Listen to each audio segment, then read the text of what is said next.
Hello, everyone, and I'm Professor Rashmi Sarkar. I'm the chair of the ILDS Education Committee. Now, I'm very glad today to bring you one more webinar in our master class webinar series, and that is Dermoscopy for Skin Cancer, Insights from Around the World webinar. As you know, May happens to be the month which is for skin cancer awareness. And this is in order to educate the public that skin cancer is preventable. It has to be detected early in order for it to have a good prognosis. And skin cancer can affect persons of all kinds of skin type. So it was the American Academy of Dermatology which brought in focus the Melanoma Monday. And the Melanoma Monday is actually observed on the first Monday of May of every year. For example, this year it was the 5th of May 2025. And it is basically to create more awareness of skin cancer detection amongst patients. And this can also be, advising them how to prevent the skin cancer, which can be by early detection, by self-examination, or even by screening, which can be done in different clinics. Now, on the other hand, dermoscopy is a very handy, non-invasive tool that we dermatologists have, and we should learn a lot, especially the early dermatologist and even the middle-level dermatologist, wherever you are in the world, because this is a device which can help you to detect skin cancer quite early, whether it is the thickness of the tumor, whether it is the margin of the tumor, which really helps you to preoperatively decide, how to go about, managing the tumor. So that is the reason that we thought that dermoscopy for skin cancer would be a very appropriate topic for the month of May. And we have with you three very wonderful speakers from all around the world who are going to talk to you about three different topics pertinent to dermoscopy for skin cancer. And we have Dr. Enzo Errichetti, who is an assistant professor at the University of Udine's Institute of Dermatology, Italy. He is the president of the Italian Association of Non-Invasive Diagnostics in Dermatology and an executive board member and chair of Imaging in Skin of Color Task Force of the International Dermoscopic Society. A leading expert in dermoscopic applications for diagnosing inflammatory, infectious, and infiltrative dermatosis, particularly in skin of color, Dr. Errichetti has published over 200 papers and book chapters and serves as an editor for several prestigious dermatological journals. He is going to speak to us about dermoscopy of melanoma and melanocytic lesions. Our second speaker is Professor Awatef Kelati, who is a distinguished dermatologist at Mohammed VI University of Health Sciences in Casablanca, Morocco, with many years of expertise. She has many publications in dermoscopy in skin of color, inflammatory dermatosis, and trichoscopy.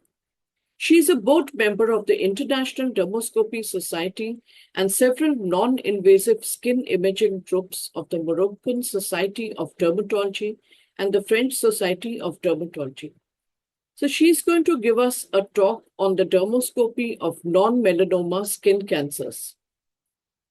Our third speaker is Dr. Vinay Keshav Murthy, who is currently working as an additional professor at Department of Dermatology, PGIMR, Chandigarh, and has a special interest in dermoscopic and skin imaging. He also has other interests in dermatosurgery and cosmetology, as in charge of the Specialty Clinic of Dermatosurgery, Pigmentary Diseases, Blistering Disorders, and Systemic Dermatology. He has published very widely and has more than 400 scientific publications, and he's also lectured in about 100 national and international conferences. He is also the board member of International Dermoscopy Society from India, the vice president of Dermoscopic Society of India, and serving in the editorial board of Indian Dermatology Online Journal and Pigment International. He is going to speak to you about dermoscopy of skin cancers in skin of color. So we have with you three very good speakers who are going to talk to you about three very pertinent topics on skin cancer detection. So I'd like to also remind you that please submit any question or comments that you have throughout the webinar in the YouTube live chat, and we will have the experts answer your questions even during the talks, in between the talks, and after the talks. With that, once again, happy listening, and please do share feedback with us at rashmisarkar@gmail.com or at jkilber@ilds.org. Thank you so much for your patient hearing.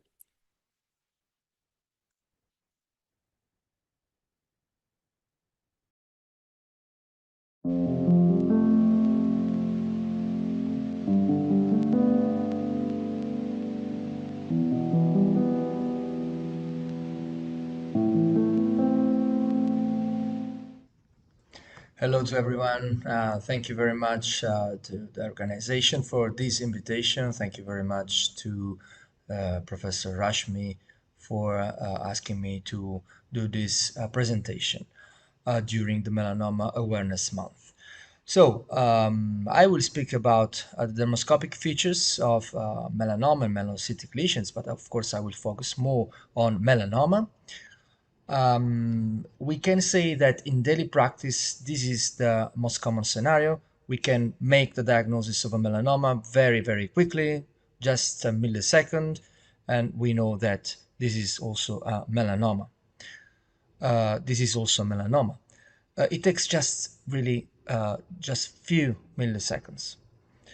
It's the same for benign lesions. I think that you all agree that this is a benign lesion. And also this is a benign lesion because it's let's say symmetric, very homogeneous, and our eye appreciates this symmetry and the benignity of this lesion. Again, another benign lesion.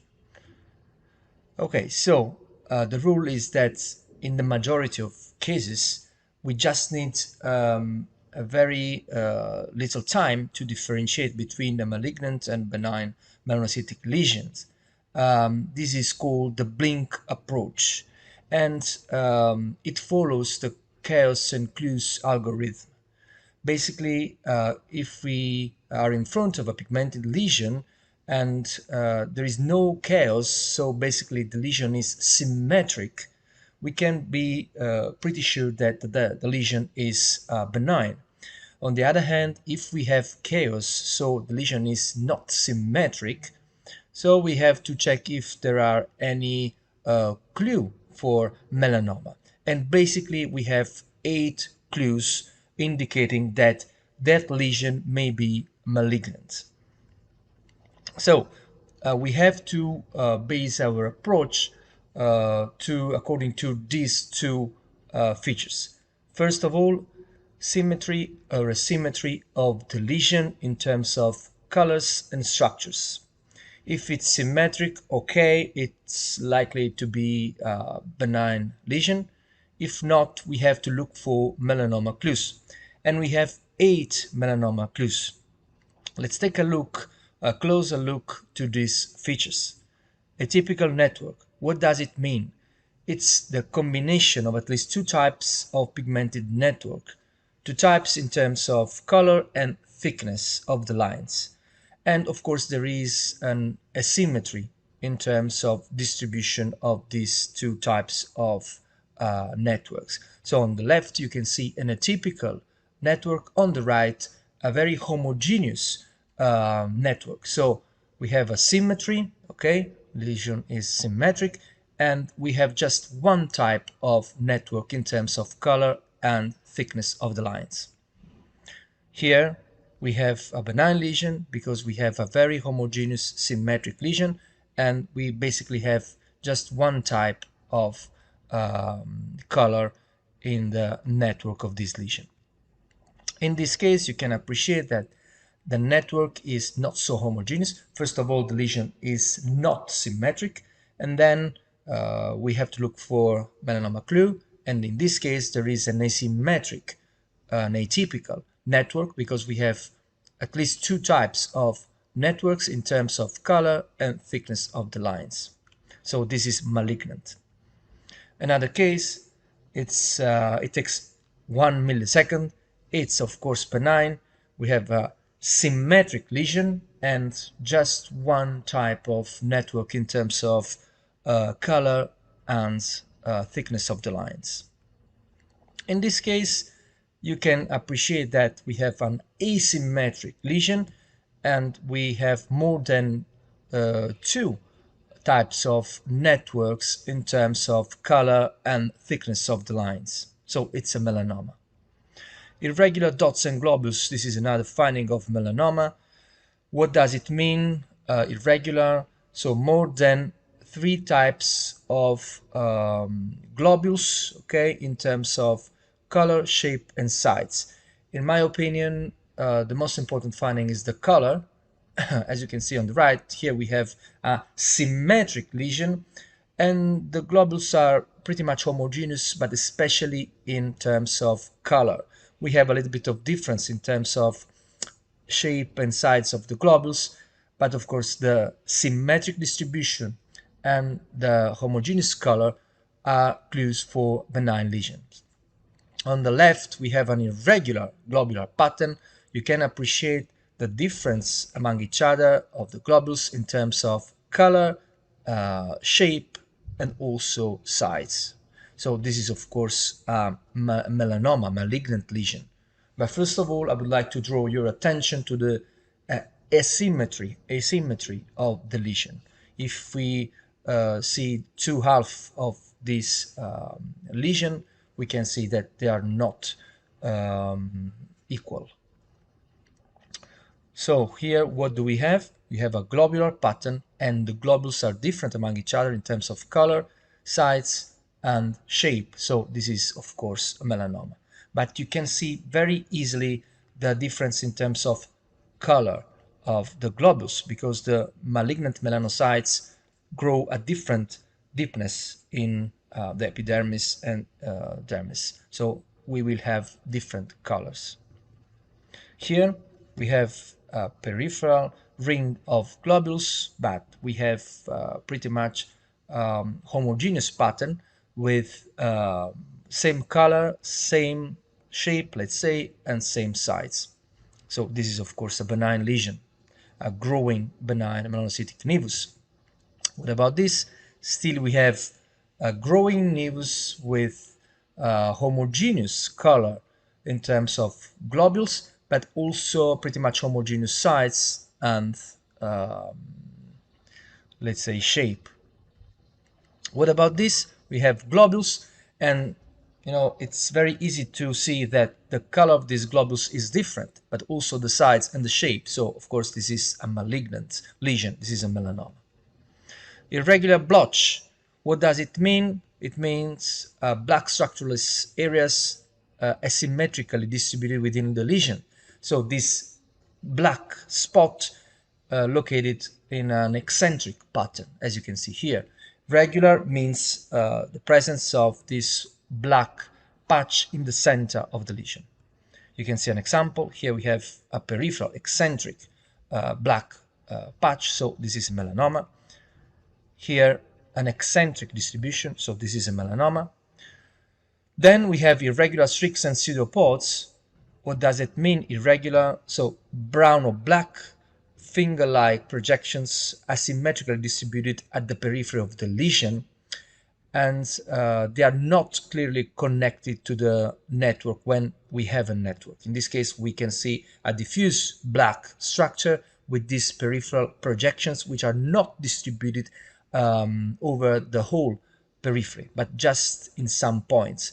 Regular on the right, we have these peripheral projections, but these are distributed along the whole periphery of the lesion. So this is a regular distribution of these streaks. What about this case? We have streaks at the periphery, okay, but they are asymmetrically distributed, so this is of course atypical, and this is a melanoma. We also have globules which are different among each other in terms of color, shape, and size, and also atypical network. You can see more than two types of networks in terms of color and thickness of the lines. What about this? Of course, we have an asymmetric distribution of these streaks, and this is a melanoma. Of course, when we have regular distributions of these streaks, pseudopods, it's likely to be a benign lesion, okay, read Spitz nevus, but we have to be very careful because after puberty, it's, let's say, helpful to excise all Spitzer looking lesions, apart from some exceptions, because let's say let's say highly likely to have a melanoma after puberty, and sometimes a spitzoid melanoma may look, let's say, pretty much homogeneous. So after puberty we have to consider to excise the spitzoid lesion. These are the probabilities of spitzoid melanoma, a melanoma on excised spitzoid lesions, and you can see that the older the patient is and the higher the probability to have melanoma is. Okay, so when we have patients under 10 years, 10 and less years, it's highly unlikely to be a melanoma. Regression. Other melanoma clues. Regression to findings, peppering, so these fine brown, gray, blue-gray dots, and of course scar-like depigmentation, these bright white areas that are brighter than the surrounding health skin. Always suspicious, of course. Sometimes we may have the peppering in benign lesion. This is lichen node keratosis, lichen planus-like keratosis, and in this case we have to pay attention, because if we have just peppering, we have to be let's say cautious about this. We have to excise the lesions unless we are sure that it's lichen planus-like keratosis, and we can be pretty much sure if there is a remnant of the seborrheic keratosis, as you can see here. Otherwise, we have to pay attention. If I can give you a tip, in lichen planus-like node keratosis, we have this linear peppering. It's linear structures that are not so common in melanoma with regression. Of course, we have to pay attention to collisions, because sometimes we may have a regressive melanoma in collision with a seborrheic keratosis, but it's very rare. Then we have other structures, which are shiny white streaks, blue-white veil. You can see these orthogonal white lines and the veil, the blue-white veil on the surface of a melanoma. Of course, if we use non-polarized lesion, we will see more easily the blue-white veil. If we use polarized dermoscopy, we can see in the same lesion blue color plus the shiny white streaks. So they are two faces of the same medal. Vessels, typical, atypical. Basically, atypical, when we have more than two morphologies. As you can see here, we have linear curved, linear, dotted, so it's a chaotic vascular pattern. On the left we have a typical vascular pattern. It's a benign dermal nevus with comma like vessels. Here you can see a homogeneous vascular pattern, so this is a benign lesion. Here you can see more than two types of vessels, so this is of course a melanoma. And here more than two types of vessels, so this is a melanoma. It's not a benign dermal nevus. Okay, so now let's take a look at these three lesions. They are not so bad, let's say, but all of them are melanomas.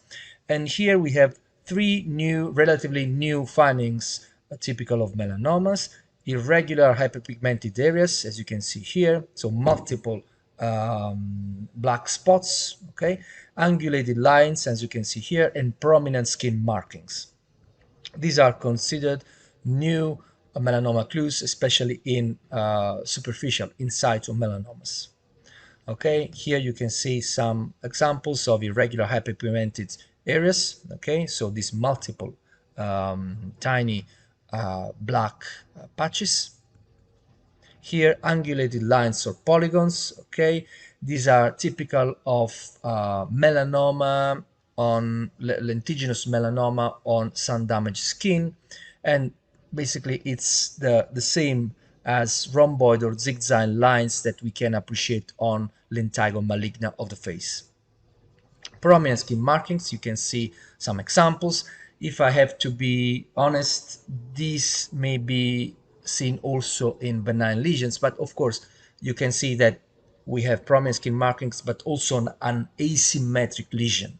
Okay, so when we have prominent skin markings and asymmetric lesion, we have to be cautious and excise the lesion. Okay, so just very quickly, we know that the deeper is the melanoma, okay, the thicker is the melanoma, and less favorable is the prognosis. But may dermoscopy be helpful in tell us if the melanoma is superficial or not? Yes. If a melanoma is in situ, we have basically a flat lesion and a brown color, basically one color. We may have prominent skin markings and irregular hyperpigmented areas. But the main clue, in my opinion, is the presence of one or maximum two colors, brown or brown and black. If the melanoma is invasive, we have basically usually three or more colors, including blue, white, red, and pink, apart from brown and black.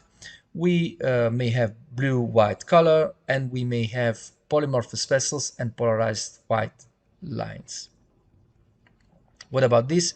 We have more than two colors. Yes, we have brown, black, blue, white. So this is an invasive melanoma. What about this? We have brown, we have black, two colors. So this is an in situ melanoma. Another example, we have a lot of colors, white, red, brown, and so on. So this is, of course, an invasive melanoma. Okay, but I would like to conclude by showing you this slide. We have this lesion. Basically, it's not so bad because it's symmetric. Yes, we have a little bit of irregularity in terms of network, but it's not so bad. It's pretty much symmetric lesion. But if we see all the other lesions of the patient, we can see that this lesion is different. And this is the ugly duck sign. If we have a lesion which is different compared to the normal pattern of the patient, we have to be cautious and pay attention to that lesion. So this is the end of the presentation. Thank you very much. I hope you enjoyed it. And if you have any question, this is my mail. You can write me. Thank you very much. Bye-bye.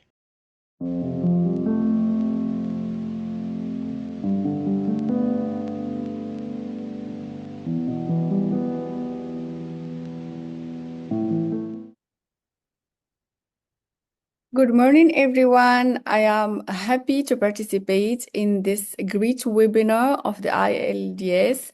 And I thank my dear friend, Professor Rashmi Sarkar, and my dear friend Vinay for inviting me to present you non-melanoma skin cancer. I am Awatef Kelati, and I work in Casablanca, Morocco. So we'll start with this case of a patient who presents this erythematous lesion on the frontal area. I will show you dermoscopy.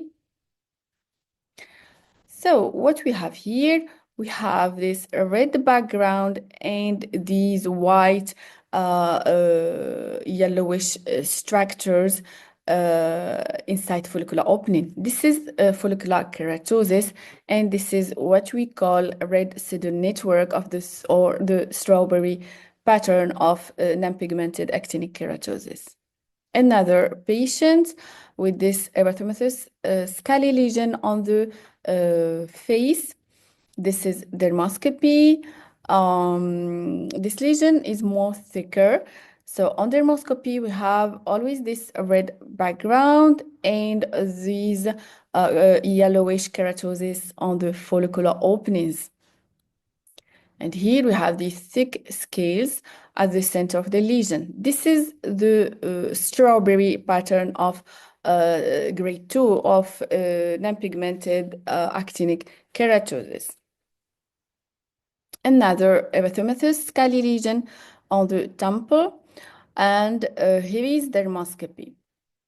We have these central keratin cluster in the center on a white background, and we have also these follicular keratosis in the follicular openings. So this is also non-pigmented actinic keratosis. So actinic keratosis, we have two forms.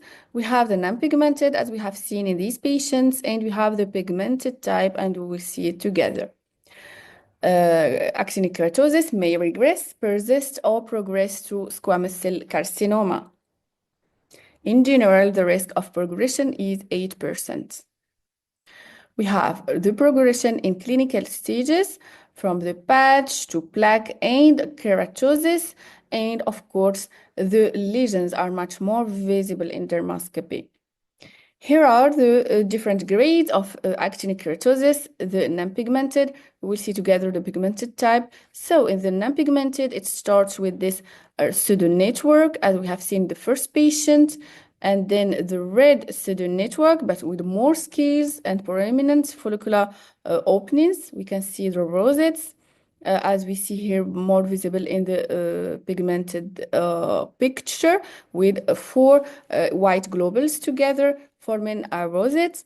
And in the grade 3, we have more scales, more white yellowish scales at the center, as we see here.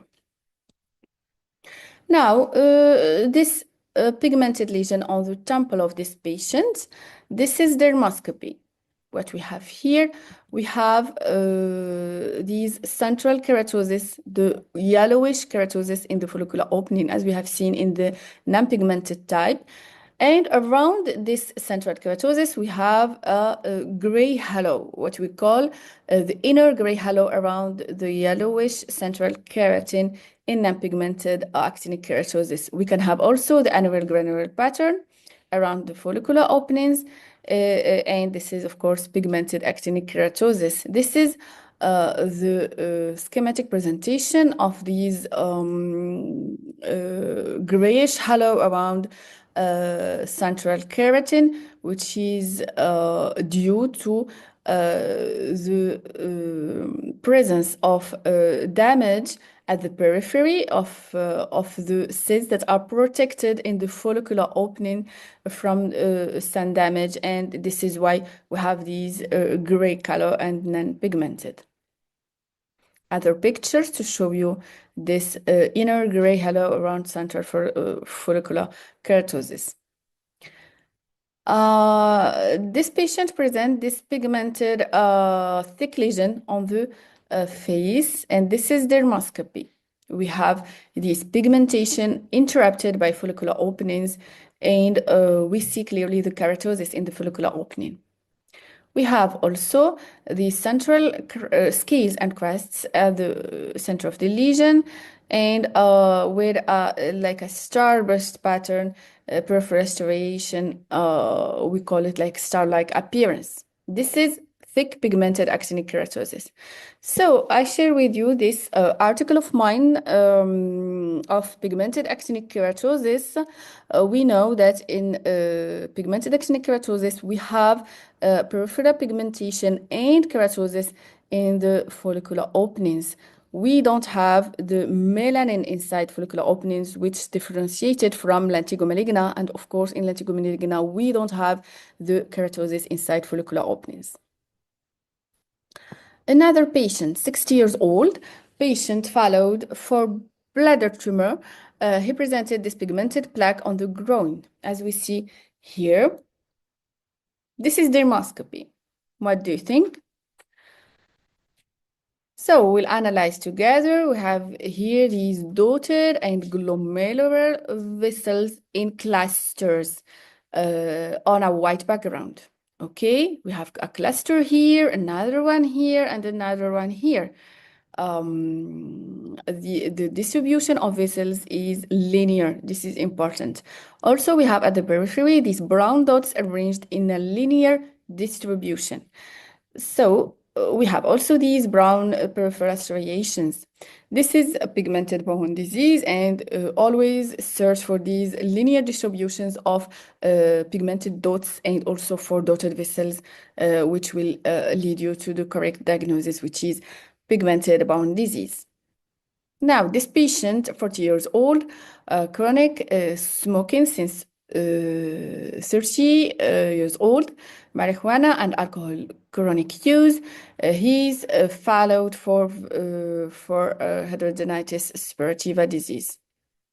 This is dermoscopy. Here we see white. This is a white tumor, and we have hairpin vessels at the periphery with which are surrounded by a white halo and white structus area at the periphery. This is a white tumor, so this is a well-differentiated ACC.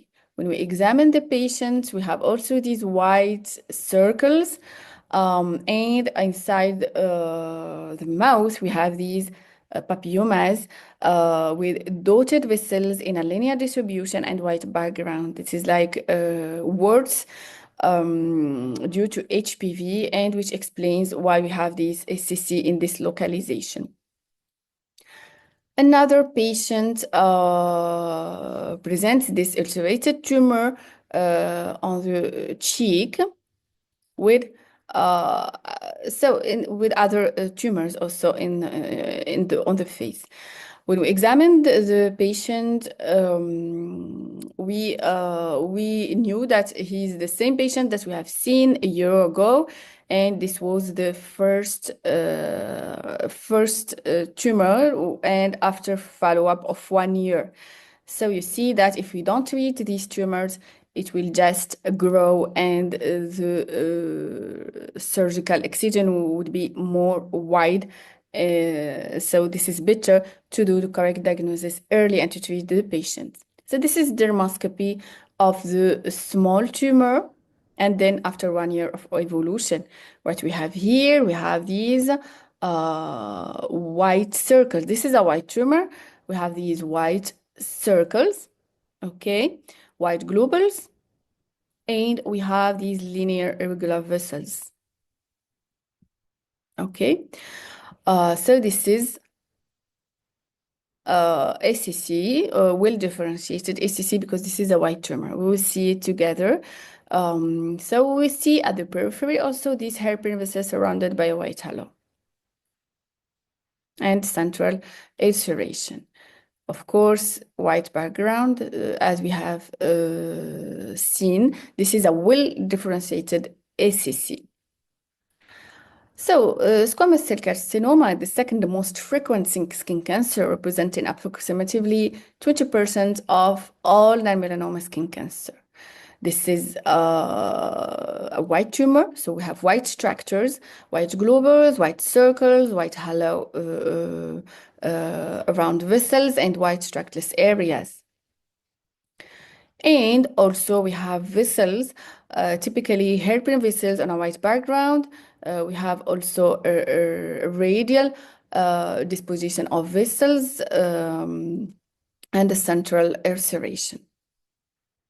In this article, you can see all these white structures that we have seen in the picture with the rosettes and the white structureless area, white circles, and also white clouds. And we can see also the cluster of keratin in the center. So in bone disease and in invasive squamous cell carcinoma, we have a progression from this type of disease to this type of well-differentiated and well-organized tumor. In bone disease, we have two types. We have the non-pigmented and the pigmented bone disease. In non-pigmented, we have white yellowish scales and glomerular vessels in clusters on which are surrounded by white halo. In pigmented bone disease, we have structureless brown pigmentation with dots arranged in line. Always search at the periphery for these dots, pigmented dots arranged in lines and peripheral striations, as we have seen in the patient I showed you. And for squamous cell carcinoma, we have seen in the patients also that I showed you the well-differentiated type or keratoacanthoma type with central keratin mass and other signs of keratinizations, white circles, and also a radial arrangement of vascular structures. We can have a well to moderately differentiated tumor where we can have white structures and also other structures. And we have the poorly differentiated tumor, which is difficult to diagnose, and we need to rule out melanoma, hypomelanotic melanoma. And in this poorly differentiated tumor, we can have red color and polymorphic vessels.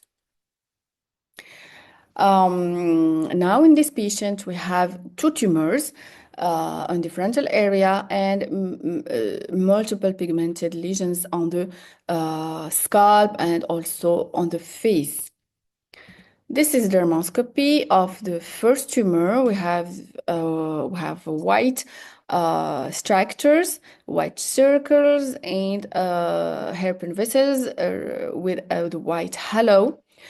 And we see in the second tumor also white structures and irregular hairpin vessels surrounded by white halo with central keratin cluster in the central observation. So both are squamous cell carcinoma, and it is important to analyze also the field around these tumors because we see that there are many pigmented lesions and they are all pigmented actinic keratosis. We see here the keratin and the pigmentation interrupted by follicular openings. And here we have the starts of invasion. We have these dots in a linear distribution surrounded by white halo, as we have seen in the bone disease. So we don't need to treat the tumors only, we need also to treat the field of cancerizations, otherwise we will have many tumors around. In these two patients, we have two similar lesions, two nodular observated lesions, one on the cheek and one on the thigh. This is dermoscopy. They're quite similar. What do you think? Maybe both are well-differentiated SCC or keratoacanthoma.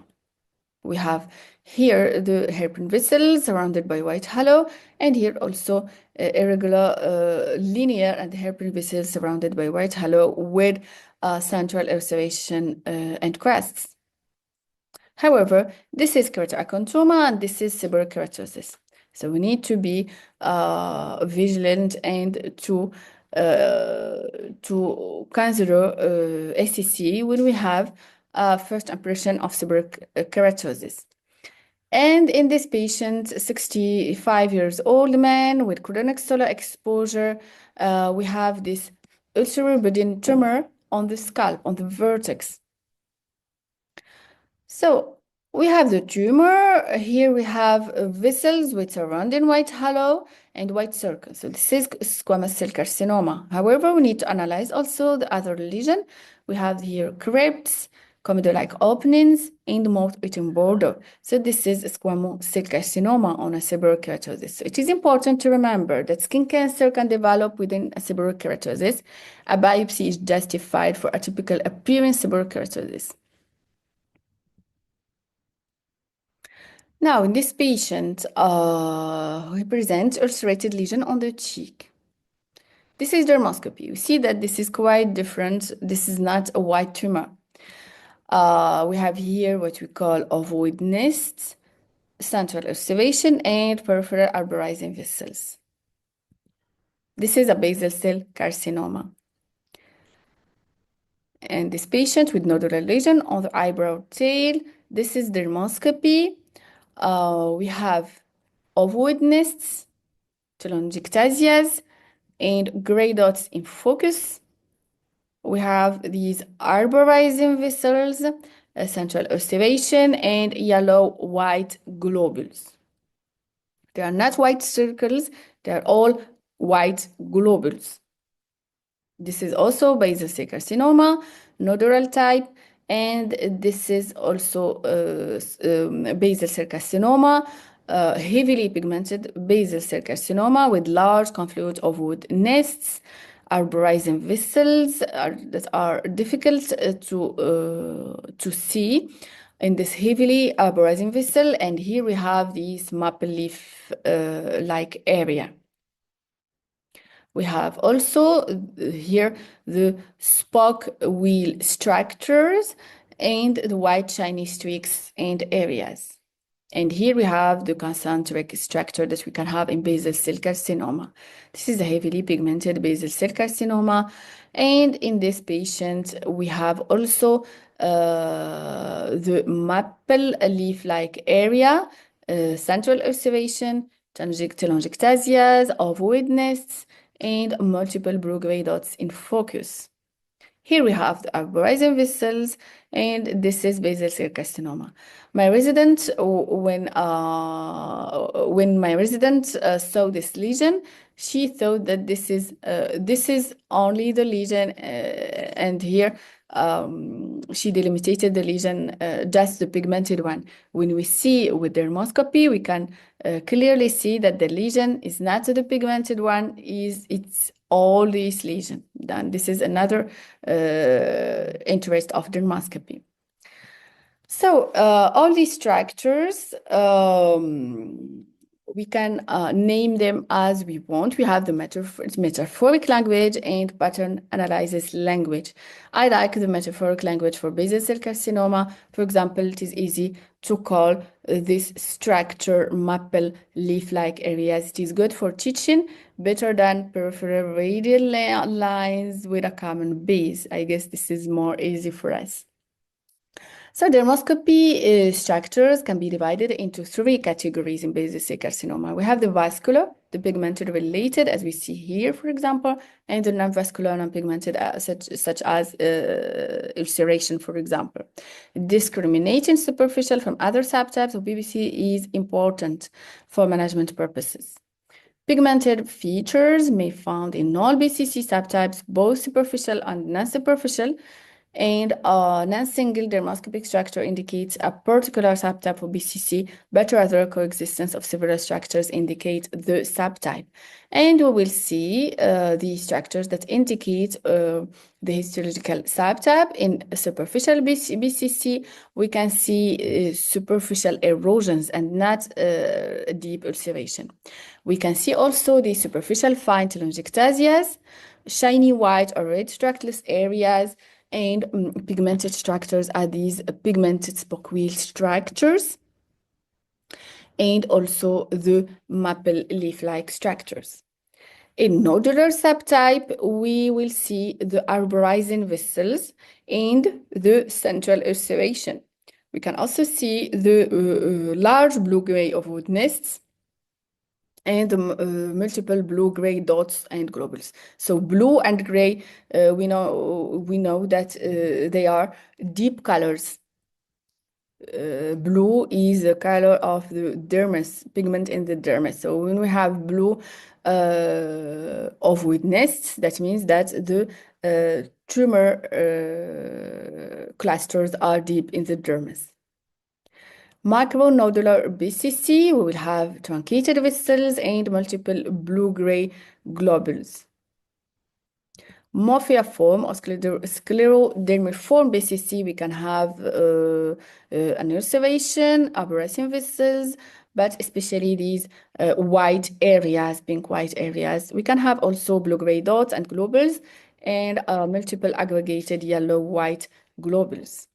And also in infiltrative BCC, we can have an ulceration, arborizing and vessels and telangiectasias, and especially these shiny white structures and streaks with the stellate pattern.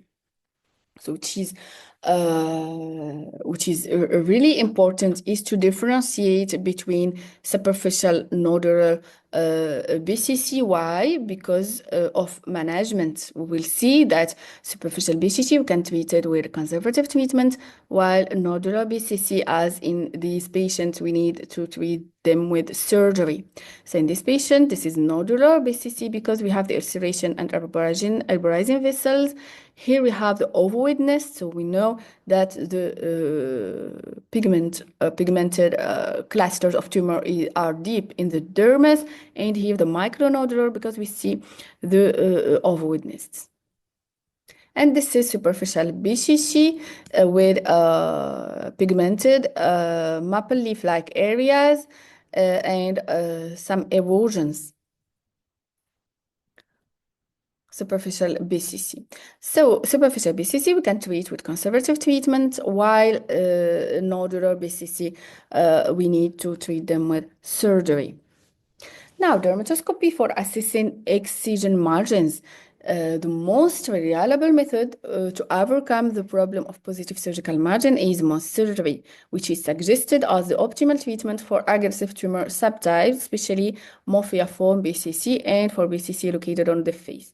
Dermoscopy can help when we have arborizing vessels and multiple aggregated yellow-white globules. It will delimitate better the margins than the clinical examination, as we see here in the picture. And with this, I thank you for your attention, and I invite you for the World Dermoscopy Day that will be held on the 10th of May, this Saturday. And we have a great participation of India in this World Dermoscopy Day. And thank you for your attention.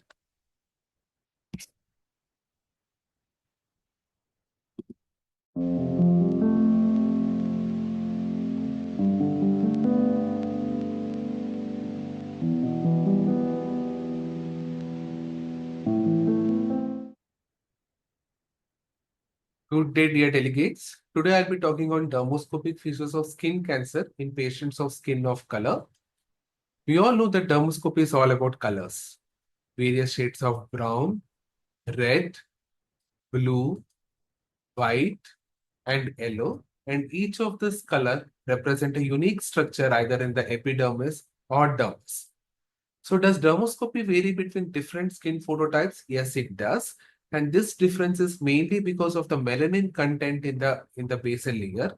In lighter skin phototypes type 1 and type 2, there is a lack of melanin in the basal layer, so that the structures which are present in the papillary dermis are clearly visualized. Whereas in pigmented skin phototypes type 4 to type 6, there is a melanin curtain which is present in the basal layer, which obscures the visualization of dermoscopic structures, especially vessels which are present in the papillary dermis. This also has clinical implication, as I will be describing in the subsequent slides. So these four are elderly people who presented with pigmented nodular and nodular plaque lesions on the face. The clinical differentials can be many. It can be melanoma, pigmented basal cell carcinoma, pigmented actinic keratosis, or seborrheic keratosis. And it is difficult to differentiate based on clinical features alone. And we will see how dermoscopic features are unique in each of these conditions and how it helps us in arriving at a clinical diagnosis. The first case of a day was this elderly gentleman who presented with this pigmented noduloplaque lesion on his left concha. He was referred to me with a diagnosis of nodular basal cell carcinoma, and we did dermoscopy. And dermoscopy showed these findings. There were presence of this fissures and ridges. The tumor overall had a very cerebriform appearance. There were this comedo-like openings which can be appreciated here and melia-like cysts which can be seen here. Based on these features, we arrived at a diagnosis of melanocytic, a deeply pigmented variant of seborrheic keratosis. The dermoscopic features of seborrheic keratosis are comedo-like openings and melia-like cysts, which are commonly seen in these patients. The additional dermoscopic structures include fingerprint-like structures and cerebriform appearance. Especially in patients of skin of color, a deeply pigmented variant of seborrheic keratosis, melanocytic, can occur, which mimics melanoma. But unlike melanoma, you don't see a typical pigment network or atypical pigment streaks or vessels in patients of melanocytic. The second case is again interesting. He's again an elderly gentleman who presented with this pigmented plaques on the face. He had multiple such lesions and we did dermoscopy. Dermoscopy showed both follicular and perifollicular changes, and we will see each of these dermoscopic changes in detail. The follicular changes include perifollicular halo, a thickly adherent scale, the dermoscopic horn, which can be appreciated here, and the perifollicular changes include the jelly sign, the superficial pigmentation, which can be appreciated at the periphery, the annular glandular pigmentation around the follicular keratinization, and in a background of pink area. So all these features were suggestive of actinic keratosis pigmented variant in patient of skin of color. So the dermoscopic feature varies as per the stage of the actinic keratosis. In hyperkeratotic actinic keratosis, you see a thick adherent scale and peripheral white striation causing a peripheral star-like appearance. The additional dermoscopic feature seen in this case is this rosettes. They have 4 white dots and they represent follicular keratinization because of hyperkeratosis and parakeratosis, and it is typically seen in patients of actinic keratosis. In pigmented AK, you can also see this rhomboidal structure, which can sometimes be confused with lentigo-maligna melanoma. But you also see additional features of actinic keratosis like this pink areas and this rosettes, which represent follicular keratinization. In thin plaque actinic keratosis, the findings vary compared to hyperkeratotic actinic keratosis. You see perifollicular gray halo, the pink areas with annular granular structure and dermoscopic horn. The scaling and the dermoscopic horn can become accentuated with UV dermoscopy and can be handy when you have to differentiate pigmented actinic keratosis from seborrheic keratosis or lentigo maligna melanoma. This is an important paper published by Dr. Awatef and her group. They differentiated perifollicular and follicular abnormalities in patients with pigmented actinic keratosis. And these follicular abnormalities help us to differentiate between lentigo-maligna melanoma and pigmented AK, where you can see rhomboidal structure and annular granular structure both in lentigo-maligna melanoma and pigmented actinic keratosis. In thin plaque actinic keratosis, you see jelly sign, whereas in hypertrophic actinic keratosis, you see star-like appearance.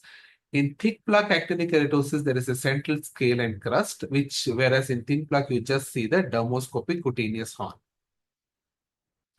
The third case was a middle-aged man. He was a postman by occupation, and he had developed this pigmented plaque-like lesion on his left cheek since past 2 years. We did dermoscopy of this lesion, and dermoscopy showed this maple leaf-like structures, which are leaf-like extension, which can be seen at the periphery of the tumor. There were pigment dots, and there were concentric structures. The additional dermoscopic features that were seen are this linear telangiectasias, arborizing vessels, and white structureless area. And based on these dermoscopic features, we arrived at a diagnosis of pigmented basal cell carcinoma. So the dermoscopic structures seen in pigmented BCC are pigment structures which are blue-gray ovoid nest, which can be seen here, the blue-white veil, the blue dots, maple leaf-like structures, and concentric structures. The vessels which are typically seen in nodular BCC are arborizing vessels, but you can also see linear telangiectatic vessels and linear branching vessels in cases of BCC. So blue-gray ovoid nest is one of the common pigment structure which are seen in patients of nodular pigmented BCC, as can be appreciated here. You can also additionally see bluish-white veil and superficial erosions. All these features are suggestive of a nodular type of pigmented basal cell carcinoma. Blue-gray ovoid nests are typically round or ovoid in nature, but rarely you can also see blue-gray linear nests, as can be appreciated here. Sometimes these blue-gray linear nests or dots can be arranged in a cobblestone pattern, as can be appreciated in this photograph. The maple leaf-like structures are the second most common dermoscopic pigment structures seen in pigmented BCC, and they are leaf-like extension which are seen in the periphery of the tumor. The additional dermoscopic pigment structures seen are the concentric structures here. Here you can see the maple leaf-like areas and pigment dots and globules. Rarely in patients with superficial BCC, you can just see pigment dots and globules in a buckshot pattern, and this should be kept in mind because this can dermoscopically mimic cases of lichen-node actinic keratosis, also called as lichen-node keratosis. One more unique dermoscopic finding in patients of skin of color is this rainbow phenomena, which you can appreciate here. This is because of the reflection of the light, because of the intense pigmentation present in this pigmented tumors and scaling. And when this rainbow phenomena is intense, it can be confused with cases of Kaposi sarcoma, where typically this rainbow effect has been described. You also see a red-white background in cases of superficial basal cell carcinoma, and this is because of the intense lymphoplasmacytic infiltrate which is present in papillary dermis, and at times presence of this pigment dots, peppering of these dots, and red-white background can mimic Bowen's disease. But additionally, you are seeing blue-gray ovoid nests here. These blue-gray ovoid nests are mostly not seen in patients of Bowen's disease. The vessel architecture is typically arborizing in patients of nodular BCC, but you can also see linear telangiectatic vessels and linear branching vessels, which are more common in patients of superficial BCC. The other vessel architectures include linear irregular vessels, polymorphic vessels, and hemorrhagic spots. Rarely you can also see red lacunae, the glomerular vessels, the corkscrew-shaped vessels, and comma-shaped vessels. The multiple aggregated yellow-white globules are recently described dermoscopic structure in non-pigmented basal cell carcinoma, but we have also seen them in pigmented BCC. As per literature, Western literature, that these maze are associated with a very bad prognostic feature of histological features of basal cell carcinoma. But in my experience and in the short publications which we have had as a group, we have not seen that maze to be associated with any severe variants of histological variants of basal cell carcinoma. Here again, you can appreciate this multiple aggregated yellow-white globules in a patient with pigmented BCC. This is less appreciated in pigmented BCCs, although we rarely see. And in our series, nearly 20% of patients had maze. So this is the publication which we had of dermoscopic features of pigmented BCC. This was a multicentric trial. And what we saw was that there was predominance of pigmentary changes. Blue-gray dots were seen in 60% of patients. The other features include blue-gray ovoid nest, maple leaf-like areas, and spoke wheel-like pattern. Yellow-white structures were seen in 30% of patients, and it was not associated with a severe histopathological variant. The vessel architectures were arborizing vessels, short linear vessels, polymorphic vessels. We have seen dermoscopic images of most of these. Then one important finding which we will have to see is that if dermoscopy differentiate between various histopathological types of histological types of basal cell carcinoma, yes, it does. So if you are seeing predominantly arborizing vessels, in addition to blue-gray ovoidness, it is highly suggestive of nodular BCC, whereas absence of red-white homogeneous background, brown dots or spoke wheel-like structures also suggest nodular BCC. In contrast, when you see spoke wheel-like areas, brown dots, red-white homogeneous background, maple leaf-like structures, and absence of blue-gray ovoidness or arborizing vessels, it suggests that it is superficial basal cell carcinoma. The case 4, this patient presented with a new onset pigmented patch on his sole, the pressure bearing area of the sole. What we can see on dermoscopy is that there is variation of color. You can see that there are 2 different colors. There are areas of brown, there is areas of black.